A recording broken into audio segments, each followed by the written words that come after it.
के गठबंधन को पूछिए कि बिहार में 17 सालों तक बीजेपी को दूध पिलाकर, अपने गले से लगाकर आरएसएस के बातिल नजरियात को, खतरनाक और नापाकीजा नजरियात को बिहार में स्थापित करने का प्रयास किसने किया। मैं समझता हूं कि बीजेपी की बी टीम अगर कोई है तो गठबंधन में दाखिल है। आज गठबंधन उसके साथ है। एमआईएम बीजेपी की बी टीम कैसे हो सकती। बीजेपी के लोगों ने अगर हमारी मस्जिदों को तोड़कर खुशी मनाई है तो यहाँ के लोग हमारी क़यादत को तोड़कर खुशी मना रहे हैं। अगर हिम्मत है तो व्हाइट पेपर जारी करें कि इन 32 सालों में मुसलमानों के वोट तो इनको मिले, लेकिन मुसलमानों को नौकरी क्या मिली, सियासी हिस्सेदारी क्या मिली, वजारत में क्या हिस्सा मिला। लेकिन जो लोग शरबत में जहर मिला के हमको पिला रहे हैं वो भी हमारे दुश्मन से कम नहीं है। हम तो चाहते हैं कि गठबंधन के साथ मिलकर काम किया जाए इस वक्त, लेकिन ये लोग ये चाहते हैं कि नहीं, अकलियतों को महरूम रखना है, अकलियतों की आवाज नहीं उठने देनी है। तो अकलियतों के दुश्मन कौन है, फैसला कर लीजिए। नमस्कार, मेरा नाम आलोक है। आप लाइव स्ट्रीम देख रहे हैं। एक तरफ जहां बिहार में महागठबंधन 2024 और 25 की तैयारियों में जुट चुका है, वहीं AIMIM ऑल इंडिया मजलिस-ए-इत्तेहादुल मुस्लिमीन पार्टी अब संगठन विस्तार में जुट चुकी है। आज बड़ी संख्या में कार्यकर्ताओं के साथ बैठक हुई है पटना में। AIMM की जो प्रदेश इकाई है, अख्तरुल ईमान हैं जो कि प्रदेश अध्यक्ष हैं, उन्होंने बैठक की है। उसके बाद साफ साफ कहा है कि जिन लोगों ने नफ़रत के माध्यम से, जिन लोगों ने नफ़रत करके हमारा गला काटा है, वो भी हमारे दुश्मन हैं, और जिन लोगों ने सिर्फ अक़लियतों की वोट ली है और उनके हक हकूक़ की बात नहीं की है, वो भी हमारे दुश्मन हैं। यानी कि जिन्होंने शरबत में जहर डालकर पिलाया है वो भी हमारे दुश्मन हैं। तो अब ऐसे लोगों से बच कर रहना। देखिए, AIMIM का जो फैक्टर है वो विधानसभा चुनाव और लोकसभा चुनाव में काफ़ी एक अहमियत रखने वाला है। तो ऐसे में अख्तरुल ईमान क्या कुछ कह रहे हैं, जरा सुनिए। देखिए, कौन क्या कहता है हम उसकी परवाह नहीं करते। मैं तो समझता हूं कि ज़मीर अगर जिंदा है, हया बाकी है अगर, तो ये कौन लोगों के जुमले हैं। ये जुमले अगर दूसरे लोगों के हैं जिन लोगों का कोई वजूद नहीं है तो उसके जुमले पर तवज्जो मत दीजिए। बिहार के गठबंधन का अगर है तो बिहार के गठबंधन को पूछिए कि बिहार में 17 सालों तक बीजेपी को दूध पिलाकर, अपने गले से लगाकर आरएसएस के बातिल नजरियात को, खतरनाक और नापाकीजा नजरियात को बिहार में स्थापित करने का प्रयास किसने किया। मैं समझता हूं कि बीजेपी की बी टीम अगर कोई है तो गठबंधन में दाखिल है। आज गठबंधन उसके साथ है। एमआईएम बीजेपी की बी टीम कैसे हो सकती है। एमआईएम की एक रोशन ताबनाक तारीख रही है कि एमआईएम ने हैदराबाद से अपना सफर शुरू किया है। हैदराबाद में जाकर देख लिए, अक़लियतों को, दलितों को इंसाफ दिलाने के लिए और फिरका परस्तों के पंजों को मड़ोड़ने के लिए जो लोग सांप्रदायिक शक्ति और बीजेपी के नजरियात को फैला रहे हैं, उसकी पूरी तरदीद करने के लिए कोई एक आदमी पूरे मुल्क में अगर मजबूती के साथ खड़ा है, उसका नाम बैरिस्टर सउद्दीन अवैसी है। हम मुल्क के वजीर आजम, वजीर आला की लड़ाई नहीं लड़ रहे हैं। इस मुल्क में कमजोर तबकात को इंसाफ दिलाने की लड़ाई लड़ रहे हैं। जो लोग जालिम हैं, जिन लोगों ने अक़लियतों के वोट को गुलाम बनाकर रखा और ये लगता है कि मेरे दरवाजे से अब नहीं गुजरेंगे, इन्होंने अलग पगडंडी बना ली है, ऐसे लोगों के पेट में ऐठन हो रही है। इसलिए ऐसे जुमले बोल रहे हैं। मैं अक्सर बोलता हूं, सामंतवादी विचारधारा जो वो यही है कि गरीबों के बदन पर अच्छे कपड़े देखते हैं तो उसके बदन में नोचनी होने लगती है। जब मुस्लिम माइनॉरिटी के दरमियान में एक लीडरशिप उठकर खड़ी हुई है तो मिटाने का कोशिश भी किसने किया, आपने देखा नहीं।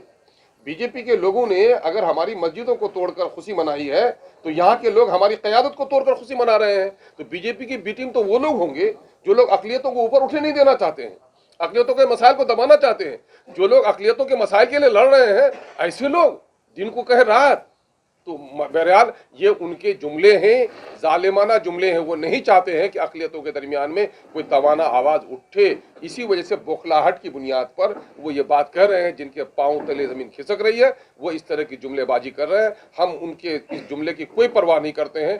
हम अपने मंजिल की तरफ रवां दवा हैं। मतलब आरएसएस और गठबंधन दोनों के खिलाफ है ना जी, आपने कहा कि आरएसएस का डर दिखा रहा है, मतलब कि आरएसएस से डरना सही नहीं है। यकीनन नहीं डरना है, मुकाबला करने की जरूरत है। और इस देश से जिनको भी मोहब्बत है उन तमाम तर लोगों को अमन के क़याम के लिए लड़ना है।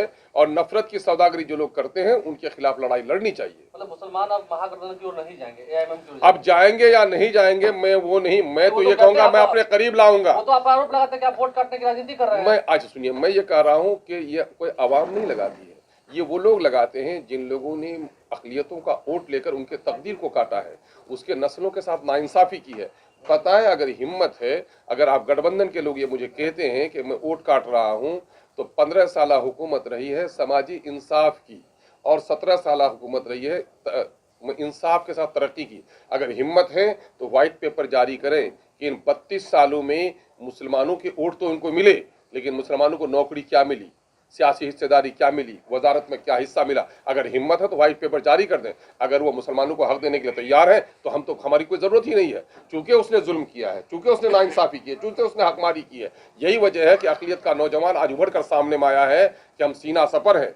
बीजेपी ने हमारी गर्दन काटी, हमारी इबादत खानों को तोड़ा, हमारे मजहबी इस पर हमले कर रहे हैं, हम उनका भी मुकाबला करेंगे। लेकिन हम जो लोग गर्दनों को हमारी तलवार से काटते हैं वो भी हमारे दुश्मन हैं, लेकिन जो लोग शरबत में जहर मिला के हमको पिला रहे हैं वो भी हमारे दुश्मन से कम नहीं है। इसलिए दोनों से होशियार होकर अपनी ताकत की जरूरत है।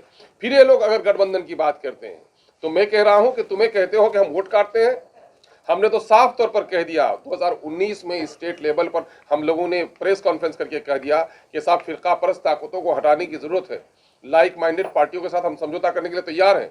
अगर आपको लगता है कि हमारे वैसे, तो मेरे दिल भी खुले हुए हैं, मेरा दरवाजा भी खुला हुआ है। हम तो चाहते हैं कि गठबंधन के साथ मिलकर काम किया जाए इस वक्त, लेकिन ये लोग ये चाहते हैं कि नहीं, अक़लियतों को महरूम रखना है, अक़लियतों की आवाज नहीं उठने देनी है। तो अक़लियतों के दुश्मन कौन है, फैसला कर लीजिए। दो चुनाव देखिए, गठबंधन में वो बोलेंगे, ये बात तो आप बोल रहे हैं ना, उनकी जरूरत होगी तो हम सब में यकीनन है। मशरूत तौर पर हमने ये कहा है कि छोटी बुराई को बड़ी बुराई के मुकाबले में बर्दाश्त किया जा सकता है। लेसर इविल पर दुनिया चलती है, हम अपने शरायत पर, और मेरी शरायत क्या है, मेरे जाती मुफाद के शरायत नहीं, बल्कि बिहार की शोषित पीड़ित महरूम तबके के मसाइल को हल करने के ताल्लुक से और फिरका परस्तों से अलग रहकर अगर कोई बात करेगा तो हमसे बात करने के लिए तैयार है। तख्तुल ईमान ने क्या कुछ कहा आपने सुना है। देखना यह है कि अब आने वाले समय में क्या कुछ स्ट्रैटेजी होगी AIMM पार्टी की, और AIMIM पार्टी की जो स्ट्रैटेजी होगी उससे महागठबंधन को कितना नुकसान होगा। अक्सर महागठबंधन के लोग कहते हैं कि बीजेपी की बी टीम है, उस पर भी जवाब मिला है। क्या कुछ जवाब मिला आपने सुना है। देखना यह है कि AIMIM फैक्टर जो है वो महागठबंधन के लिए कितना हानिकारक होने वाला है, या चुनाव से पहले गठबंधन की बात भी होती है। देखना होगा। हमारे चैनल को सब्सक्राइब कर लें, साथ साथ फेसबुक पेज भी लाइक करें। धन्यवाद। बिहार के गठबंधन को पूछिए कि बिहार में 17 सालों तक बीजेपी को दूध पिलाकर, अपने गले से लगाकर RSS के बातिल नजरियात को, खतरनाक और नापाकीज़ा नजरियात को बिहार में स्थापित करने का प्रयास किसने किया। मैं समझता हूं कि बीजेपी की बी टीम अगर कोई है तो गठबंधन में दाखिल है। आज गठबंधन उसके साथ है। MIM बीजेपी की बी टीम कैसे हो सकती। बीजेपी के लोगों ने अगर हमारी मस्जिदों को तोड़कर खुशी मनाई है तो यहाँ के लोग हमारी क़यादत को तोड़कर खुशी मना रहे हैं। अगर हिम्मत है तो व्हाइट पेपर जारी करें कि इन 32 सालों में मुसलमानों के वोट तो इनको मिले, लेकिन मुसलमानों को नौकरी क्या मिली, सियासी हिस्सेदारी क्या मिली, वजारत में क्या हिस्सा मिला। लेकिन जो लोग शरबत में जहर मिला के हमको पिला रहे हैं वो भी हमारे दुश्मन से कम नहीं है। हम तो चाहते हैं कि गठबंधन के साथ मिलकर काम किया जाए इस वक्त, लेकिन ये लोग ये चाहते हैं कि नहीं, अक़लियतों को महरूम रखना है, अक़लियतों की आवाज नहीं उठने देनी है। तो अक़लियतों के दुश्मन कौन है, फैसला कर लीजिए।